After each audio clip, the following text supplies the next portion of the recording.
আসসালামু আলাইকুম dear viewers, English language হাববিডি থেকে সবাইকে স্বাগত জানাচ্ছি আমার আজকের ভিডিও লেকচারে।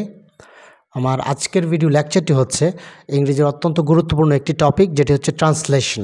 তো ট্রান্সলেশনের উপর আমার এটি হচ্ছে প্রথম লেকচার। আমি আসলে স্লাইডের মাধ্যমে এটি করার চেষ্টা করেছি। মূলত ট্রান্সলেশনের লেকচারগুলো যদি বোর্ডে করা যায় তাহলে সবচেয়ে সুন্দর এবং সহজ হয়। তারপর আমি চেষ্টা করেছি একটু ভালোভাবে উপস্থাপন করার। আপনারা একটু শেষ পর্যন্ত ভিডিওটি দেখুন, আশা করি উপকৃত হবেন। আর চ্যানেলটি সাবস্ক্রাইব করুন, নিয়মিত আপডেট পেতে বেল আইকনে ক্লিক করে রাখুন।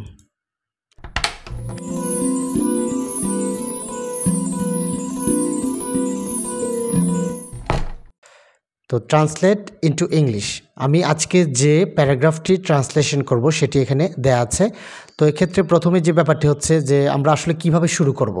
তো সেন্টেন্স বাই সেন্টেন্স শুরু করব। এক্ষেত্রে হচ্ছে যে প্রতিটি সেন্টেন্সের মধ্যে সমাপিকা ক্রিয়া খুঁজে বের করতে হবে, অর্থাৎ যেটাকে আমরা বলি ফাইনিট ভার্ব, বাংলায় সমাপিকা ক্রিয়া, সেটা খুঁজে বের করতে হবে। তারপর সমাপিকা ক্রিয়া খুঁজে বের করার পরে ওই ক্রিয়ার যে সাবজেক্ট এবং অবজেক্ট আলাদা করে এগুলো অনুবাদ করতে হবে, তারপর একত্রিত করতে হবে। এভাবে যদি আমরা শিখি তাহলে এক পর্যায়ে দেখা যাবে এতটা কঠিন মনে হবে না।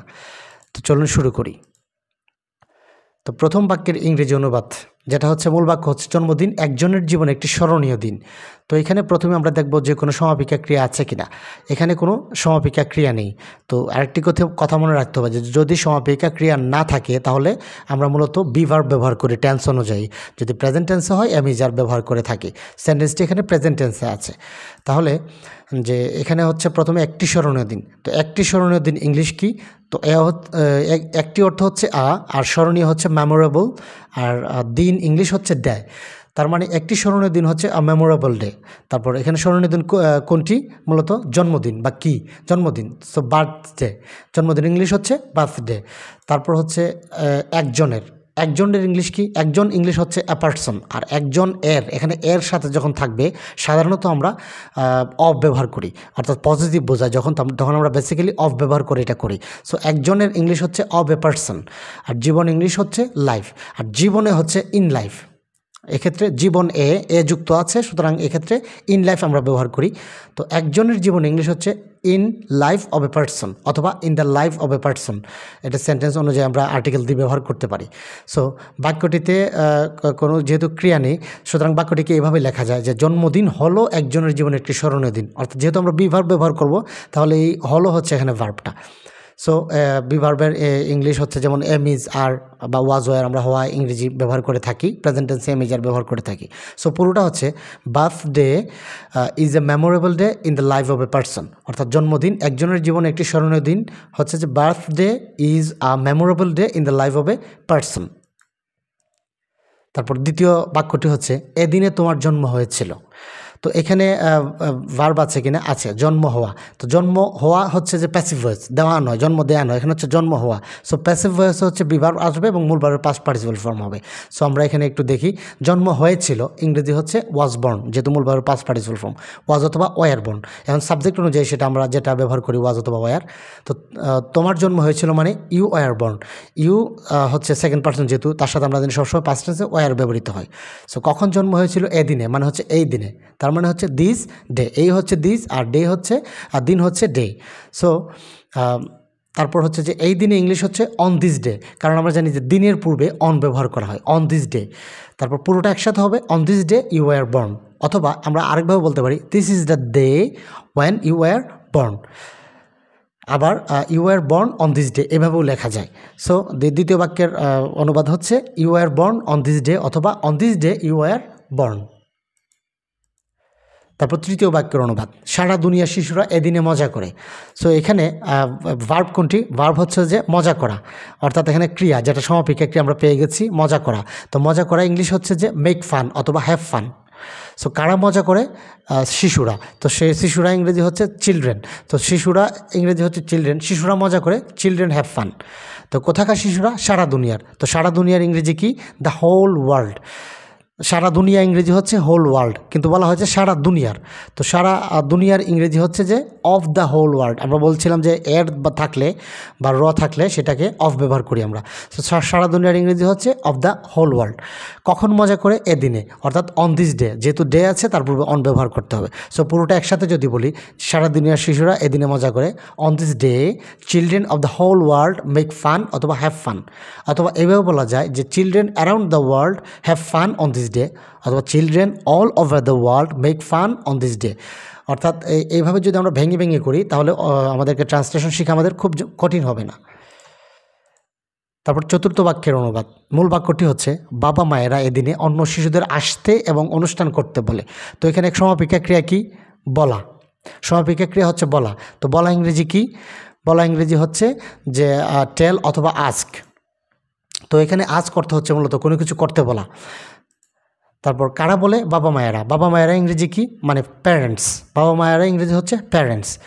তারপর হচ্ছে বাবা মায়েরা বলে ইংলিশ হলো যে প্যারেন্টস টেল অথবা প্যারেন্টস আস্ক। তারপর কি বলে? আসতে বলে। আসতে, যেহেতু এটা হচ্ছে অসমাপিকা ক্রিয়া অর্থাৎ ইনফিনিটিভ ব্যবহার করতে হবে। আসা ইংরেজি হচ্ছে কাম, আর আসতে ইংরেজি হচ্ছে যে টু কাম। তারপর হচ্ছে যে আর কি বলে? অনুষ্ঠান করতে বলে। তো এবং ইংলিশ কি হচ্ছে অ্যান্ড। আর অনুষ্ঠান ইংরেজি হচ্ছে যে পার্টি অথবা ফাংশন। আর অনুষ্ঠান করা ইংরেজি হচ্ছে যে have a party or have a function. তা অনুষ্ঠান করতে ইংরেজি হচ্ছে যে টু হ্যাভ এ পার্টি অথবা টু হ্যাভ এ ফাংশন। তো এখানে আসতে এবং অনুষ্ঠান করতে ইংরেজি হচ্ছে to come and to have a party অথবা to come and have a party. যেহেতু দুইবার টু ব্যবহার করা হচ্ছে এখানে টু একবার উজ্জ্ব রাখলেও হয়। সো এদিনে ইংরেজি হচ্ছে অন দিস ডে। তারপর অন্য শিশুদের ইংরেজি হচ্ছে আদার চিলড্রেন। তারপর পুরোটা একসাথে আমরা কীভাবে বলতে পারি?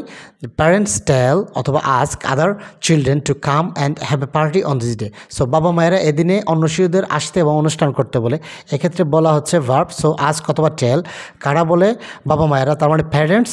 তারপর কাদের বলে? আদার চিলড্রেন, অন্য শিশুদেরকে। সো প্যারেন্টস টেল অথবা আস্ক আদার চিলড্রেন কী করতে? To come and to have a party on this day. So দুইবার টু ব্যবহার না করে আমরা সেন্টেন্সটি কারেক্ট হয় to come and have a party on this day.